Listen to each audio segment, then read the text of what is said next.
Hello, guys and gals. I think owning video games is very important, and it's one of the reasons why on my channel I've always talked a lot about emulators, I've always talked a lot about game preservation, and I talked about a project called Stop Killing Games. Now, a big little positive thing over here, ladies and gentlemen, there's been some pretty nice wins in this story. Now, to give you an idea of how this entire dragon started, ladies and gentlemen, a company known as Ubisoft made this game called The Crew. Now, The Crew is one of these racing games where they have online support, but a vast majority of the content can be played by yourself. You can do most of the races yourself. You really don't have to interact with another player. Now, you end up buying this game physically, whatever, and then years down the road, after you spent your $60, Ubisoft comes in and says, by the way, we're taking the fucking game back. It's not that they're not selling the game anymore. Plenty of racing games stop getting sold because car licenses be a bitch. But of course, the issue here was that they just took away the game from you. They took away your ability to play something you paid for $60. Now, there's a lot of cocksuckers out there that will say, but Muda, you can't expect servers to last forever. And of course, I don't expect servers to last forever. It's one of the reasons some of my favorite MMO games, like Drift City, for instance, actually exist for a community of like 40 to 50 people through private server technology that people host. It's one of the reasons why communities like Save MGO are so important that Konami, that does not support Metal Gear Solid 4 Online, is now supported by a community of people that have connected a PlayStation 3 and computer devices together to play online. There's about 142 people playing this weekend in Metal Gear Solid 4 Online. You may never have played it, but at least these people get to experience the game that they once loved. So I believe that game ownership and preservation is important. A lot of things like art and movies and whatnot, people always talk about preserving. But when we live in a world of digital games where over 2,000 games are inaccessible, that is a fucking problem, Even if you grew up playing some dog shit on an iPhone that you can't download anymore, that sucks. Now, before we go into this, I feel like there's a lot of people who just don't understand. I've heard the copium from people who are like, who plays old games? What are you, a fucking grandpa? Well, at some point, maybe. But for now, I'll tell you something. I've been gaming since I was a little kid. I've been gaming since the days of the Super Nintendos, the Genesis. Motherfucker, I've seen my cousins open up Doom on a DOS prompt. I am an old man. I have back problems, okay? I played games from the beginning. Back then, video games were not always three-dimensional. And the reality of it is that there's a lot of older games that I still play to this day. Last night, me and my buddy Amaru were playing Resident Evil 5 together online, a game that is older than some of you people watching this video. Hell, earlier this month, I was playing some Super Metroid, and thanks to things like Emulation, I'm able to play those games. So what's a huge win for the Stop Killing Games movement, ladies and gentlemen? Well, the fact that a lot of these legislative authorities are talking about it. For instance, in the state of California, I've talked about a lot of dirty bills. Bills that encroach on privacy. But in this case, AB 1921 is all about digital games over here. So to give you an idea, they basically say that underneath current law, every video game retailer is posting a sign within the establishment in a prominent area providing information to consumers about a video game rating system or notifying consumers that a rating system is available. So ultimately, what they want to do is with this bill in regard to digital games first available for purchase or re-released for purchase, on after January 1st, 2027, so again, next year, and subject to certain exception, would require a digital game operator to communicate specified information to purchasers and prospective purchasers of a digital game 60 days before the operator ceases to provide services necessary for the ordinary use of the game, and beginning on the date an operator ceases to provide services necessary for the ordinary use of the game, require the operator to provide the purchaser with an alternate version of, a patch or update to, or a refund for the game provided, and prohibit the operator from selling, leasing, and otherwise distributing a version of the game that cannot be used by a purchaser independent of services controlled by the operator. So it sounds like a lot of discussion points over here, but the idea is that, look, at the end of the day, when a game is taken offline, let's say a game like The Crew, the actual provider for it should, in theory, either give you, again, a refund for a game that they're taking away from you, or do something that the community is already doing in order to keep the game alive. So in the case of Ubisoft's The Crew, which is where this fucking nuclear bomb started, there's a project known as the Crew Unlimited, and you can use this project to basically download a private server, install your files of the game, which I think are still actually downloadable through Steam if you purchased it through there, and you can play this game Ubisoft removed by yourself. It's crazy that even Ubisoft hasn't even like acknowledged shit like this, like, hey, we took the fucking game from you, but look at what the community put together so you can play the fucking game that you bought.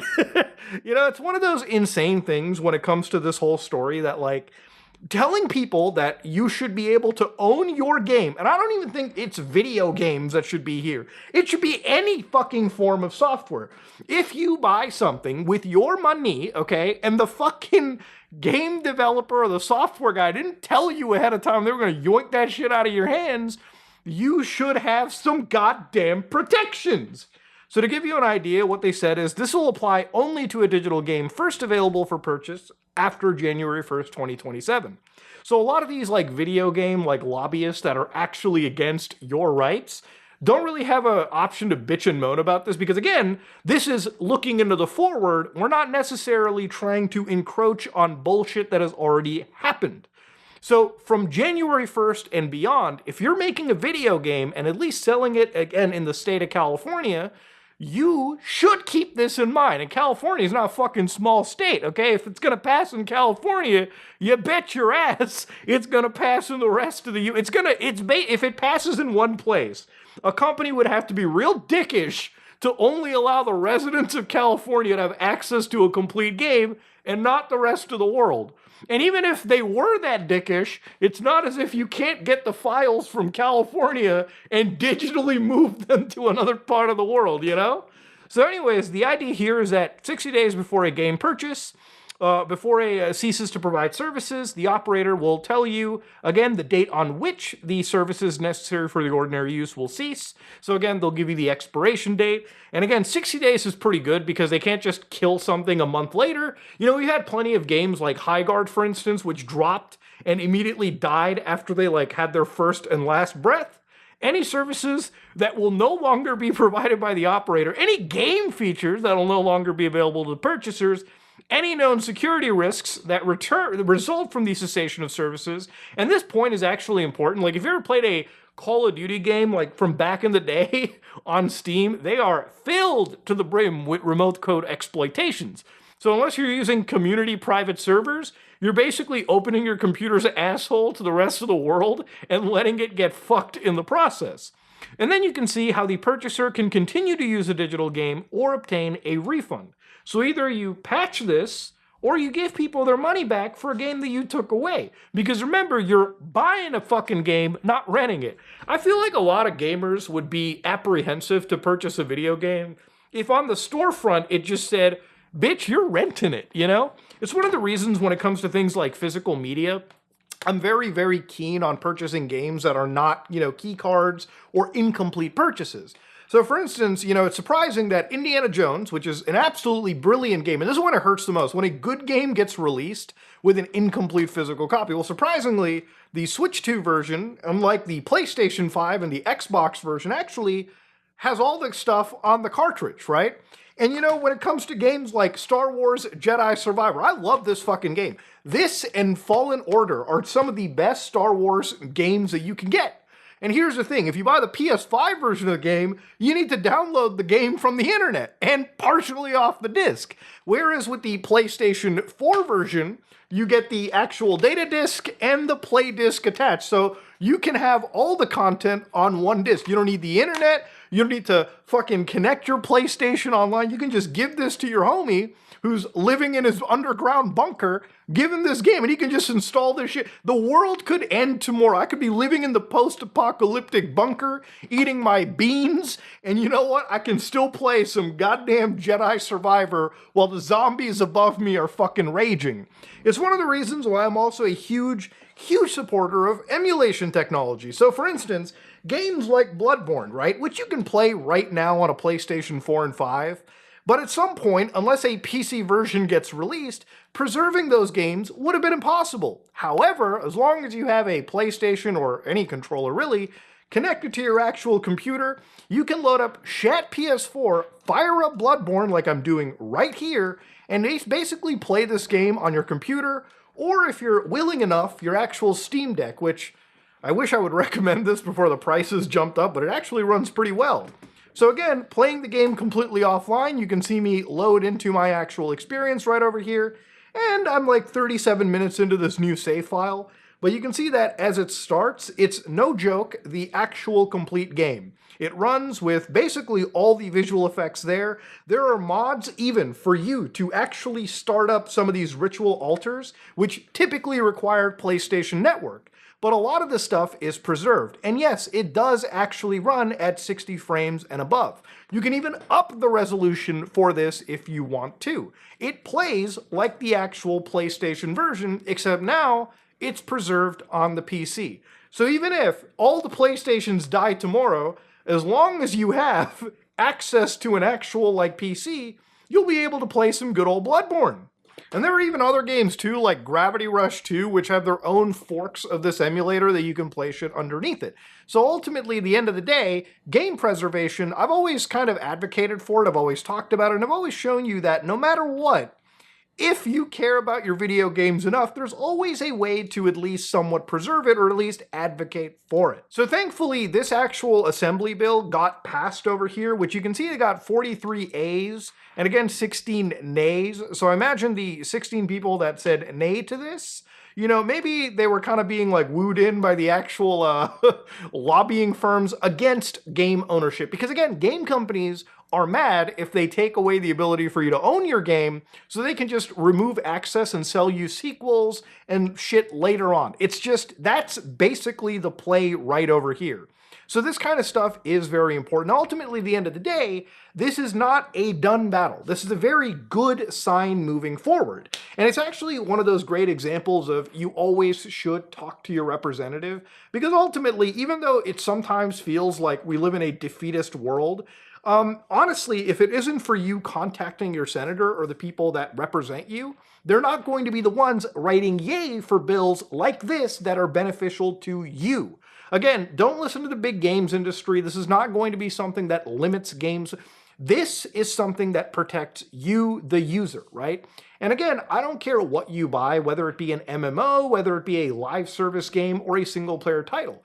If you buy something for $60, either that game manufacturer or publisher either tells you you're buying or you're actually renting a license, you're renting the game right now, which I would say would probably dissuade the average person. Like if Activision had to tell you every year that when you buy a Call of Duty campaign, you never actually own it. And the only way for you to truly own that campaign is if you crack the game, which again is promoting some level of criminal action, which is not something that I'm doing. But again, if these companies had to tell you, bitch, you're renting the fucking game, then I think most people would probably go, fuck it, I'll spend my $60 elsewhere. Gaming is an expensive hobby. And if you're going to spend your money, you might as well spend your money on something that is actually going to remain in your hands down the road. And again, this is important for me because like I told you, okay, I play a lot of older games. I play a lot of games that are past some of y'all's ages. And the reality of it is that I love those video games. I grew up with them. I enjoy them. I go back to that shit.